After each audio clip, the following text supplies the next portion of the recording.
Student, आज हम बात करेंगे पाठ्य योजना के बारे में। पाठ्य योजना यानी लेसन प्लान। पाठ्य योजना दो शब्दों से मिलकर बना है, पाठ प्लस योजना। पाठ का अर्थ है अधिगम, सीखने या सिखाने के लिए निर्धारित प्रकरण। योजना का अर्थ है निर्देशन आलेख, अर्थात विषय वस्तु के संबंध में शिक्षक द्वारा तैयार लिखित रूपरेखा है जिसे वह निश्चित कालांश में पूर्ण करता है। किसी भी कार्य को भली भांति संपादित करने के लिए या उस कार्य में सफलता प्राप्त करने के लिए हम उसकी पूर्व में योजना बनाते हैं और उसे ही पाठ्य योजना कहते हैं। जैसे हम इसे इस एग्जाम्पल के द्वारा समझ सकते हैं कि देश के विकास के लिए हम पंचवर्षीय योजनाएं बनाते हैं। ठीक उसी प्रकार शिक्षा मनुष्य के विकास की आधारशिला है और उसके सफलतापूर्वक करने के लिए हम योजना बनाते हैं। उसी योजना को बनाते समय अध्यापक के मस्तिष्क में कुछ प्रश्न आते हैं। वो प्रश्न क्या हैं उसके बारे में हम जानेंगे। जैसे किसे पढ़ाना है यानी कि कौन सी क्लास के बच्चे को पढ़ाना है, क्या पढ़ाना है यानी कौन सा विषय पढ़ाना है, प्रकरण क्या है, क्यों पढ़ाना है, उसे पढ़ाने की हमें क्यों आवश्यकता पड़ रही है, कितना पढ़ाना है यानी कि समय कितना होगा और किस लिए पढ़ाना है आदि। शिक्षण के दौरान किस प्रकार के प्रश्न पूछने हैं, सहायक सामग्री का प्रयोग कब करना है, क्योंकि जब हम सहायक सामग्री का प्रयोग आवश्यकता अनुरूप करते हैं तो ही वो प्रभावशाली होता है, और विद्यार्थियों से कब कार्य लेना है, कब विद्यार्थियों से लिखवाना है, वह कब उनका मूल्यांकन किया जाए। पाठ्य योजना की आवश्यकता एवं महत्व, यानी कि किसी भी काम को हम तब करते हैं जब उसका हमारे जीवन में कोई महत्व या आवश्यकता होती है। तो पाठ्य योजना की क्या आवश्यकता है। पाठ्य योजना पाठ्य वस्तु एवं शिक्षण लक्ष्यों के स्पष्ट निर्धारण में एक महत्वपूर्ण भूमिका निभाती है। पाठ्य योजना कक्षा शिक्षण की क्रियाओं एवं सहायक सामग्री की पूर्ण जानकारी हमें प्रदान करती है। पाठ्य योजना के द्वारा शिक्षक तथा छात्रों के कार्यों का निर्धारण किया जाता है। पाठ्य योजना शिक्षक में आत्मविश्वास की वृद्धि करती है, क्योंकि शिक्षक के सामने सारी चीजें पूर्व निर्धारित होती हैं तो इसलिए उसका आत्मविश्वास बढ़ता है। शिक्षण में समय व श्रम की बचत होती है। कक्षा में अनुशासन बनाए रखने में पाठ्य योजना सहायक होती है, क्योंकि शिक्षण प्रभावशाली होता है तो अपने आप ही कक्षा में अनुशासन बना रहता है।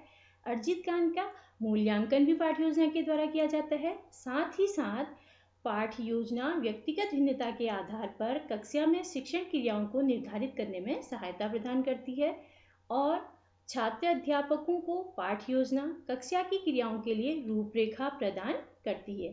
अब हम बात करेंगे एक अच्छी पाठ्य योजना की विशेषताओं के बारे में, यानी कि एक अच्छी पाठ्य योजना कैसी होनी चाहिए।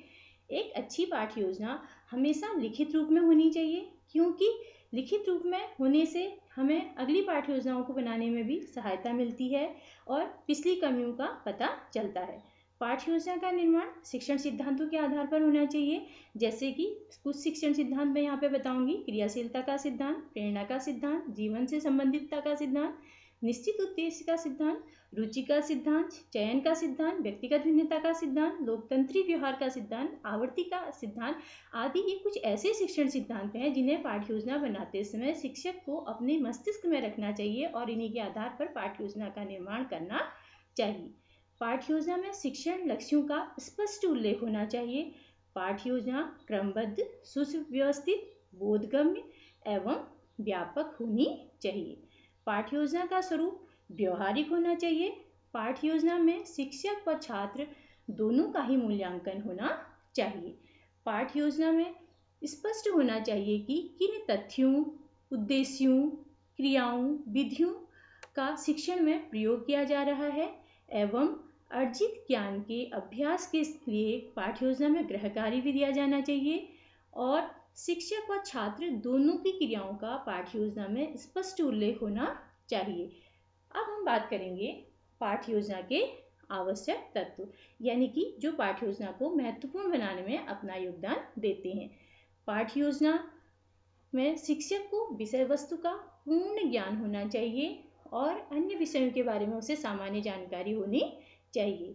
शिक्षक को उद्देश्यों को व्यवहारिक रूप में लिखना आना चाहिए। साथ ही साथ विद्यार्थियों के पूर्व ज्ञान का पता होना चाहिए और शिक्षण सिद्धांत, सूत्र, विधि, प्रविधि, युक्तियों, साधनों तथा मूल्यांकन विधियों का ज्ञान होना चाहिए। शिक्षक में अर्जित ज्ञान के मूल्यांकन हेतु परीक्षण निर्माण, आंकड़ों के संग्रहण, विश्लेषण व निष्कर्ष स्थापना करने की क्षमता होनी चाहिए। शिक्षक को छात्रों की प्रकृति, कौशल, रुचि व अभिवृत्ति का ज्ञान होना चाहिए। शिक्षक को सहायक सामग्री के उपयोग का भी सही ढंग से ज्ञान होना चाहिए। शिक्षक में कक्षा प्रबंधन, गृह कार्य देने व संशोधन करने, साथ ही साथ बच्चों को प्रोत्साहित करने की क्षमता भी होनी चाहिए। पाठ्य योजना के उपागम। पाठ्य योजना के कुछ प्रमुख उपागम हैं, जिसमें हम बात करेंगे हर्बार्ट उपागम, जो कि जर्मन शिक्षा शास्त्री J.F. हर्बार्ट ने दिया था।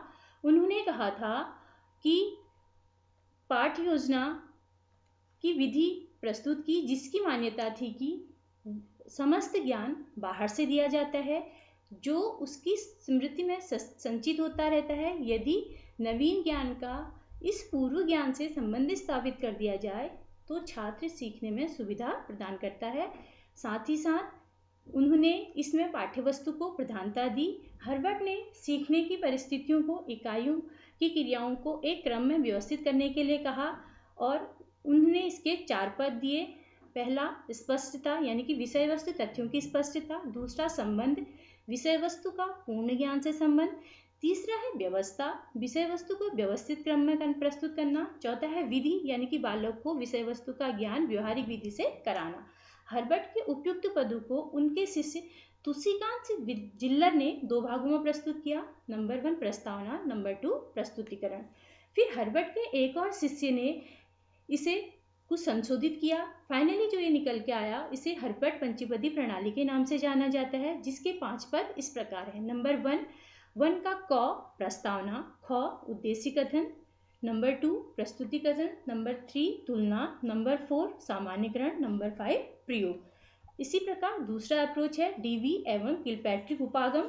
इसमें अधिगम अनुभवों को महत्व दिया गया। इसमें सीखने का आधार योजना को माना जाता है। छात्रों को ऐसे अनुभव ज्ञान के माध्यम से प्रदान किए जाते हैं जो उसे जीवन की समस्याओं के समाधान तथा सामाजिक क्षमताओं के विकास में सहायता प्रदान करती हैं। इस विधि का प्रयोग अमेरिका में अधिक किया जाता है।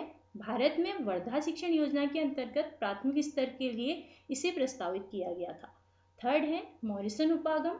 मॉरिसन ने शिक्षण की चक्रीय योजना प्रतिपादित की। इसमें इस बात पर बल दिया कि छात्रों को अपने अधिगम उद्देश्यों का स्पष्ट रूप में बोध होना चाहिए। मॉरिसन ने चक्रीय शिक्षण सोपान के 5 पद दिए। पहला है योजना, दूसरा प्रस्तुतिकरण, तीसरा परिपाक यानी कि एसिमुलेशन, चौथा व्यवस्था, 5वां वर्णन। हर्बार्ट में जहां प्रस्तुतिकरण पर बल दिया गया, वहीं मॉरिसन में परिपाक यानी कि एसिमुलेशन को प्रधानता दी गई। अब नेक्स्ट है मूल्यांकन उपागम।